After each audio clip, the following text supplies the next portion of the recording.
Une bien triste nouvelle en cette fin d'année, je veux bien sûr parler du décès de Brigitte Bardot, de bébé, de Bardot, de Brigitte.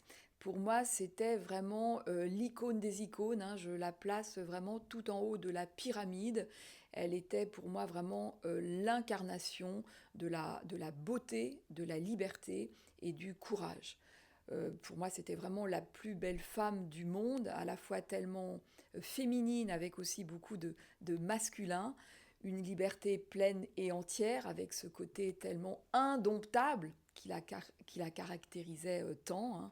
Et puis le courage au premier sens du terme avec cet élan justement qui vient du cœur et avec une détermination tout à fait chevillée au corps, une détermination farouche et totale, hein.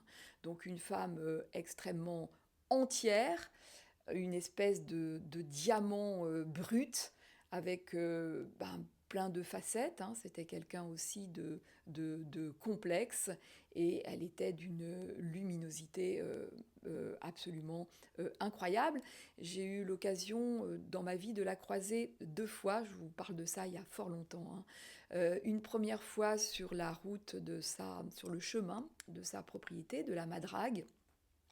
Je l'ai croisée, elle était en jeep avec ses nombreux chiens et elle était comme ça au volant très droite, avec ce port très altier, hein, qui la caractérisait aussi, donc très comme ça, très droite.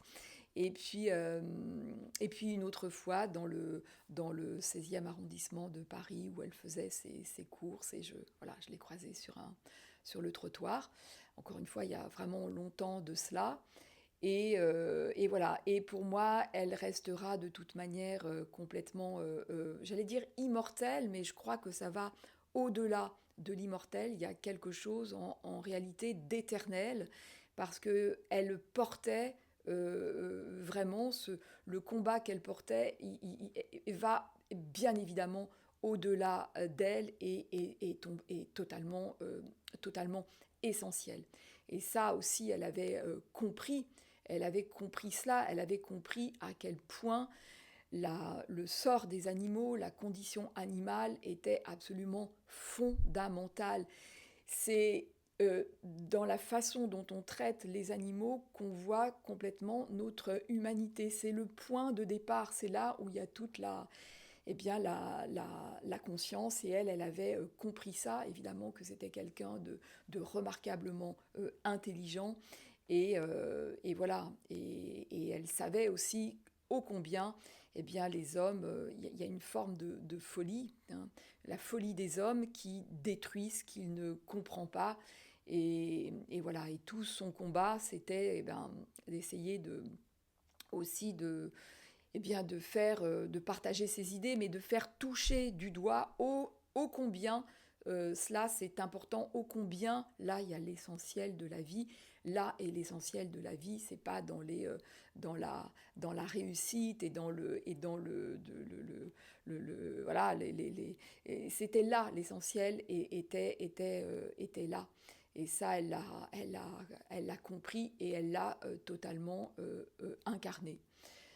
Donc voilà, et je me dis que probablement notre président Macron serait bien inspiré peut-être de faire passer une loi, quelque chose qui lui ferait vraiment plaisir.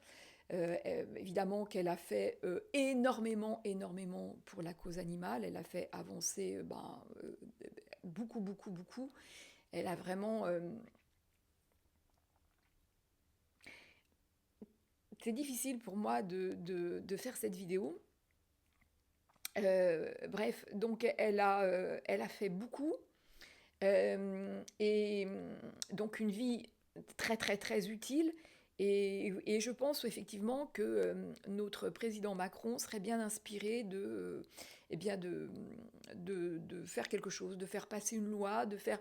Voilà, parce que elle disait, moi, je ne veux rien pour moi, je veux tout pour les animaux. Voilà. Et je suis désolée, mais je ne vais pas recommencer cette vidéo parce que voilà. Et voilà. Donc Donc, eh ben, de toute manière, elle restera dans nos cœurs, dans notre âme, et encore une fois, il y a quelque chose chez elle qui est tout à fait éternel. Voilà. Désolée pour l'émotion. Je voulais aussi vous souhaiter, puisqu'on est, on est quoi? On est lundi, donc le réveillon, l'année s'achève, donc le réveillon est très bientôt. Donc je vous souhaite aussi à tous un très bon réveillon.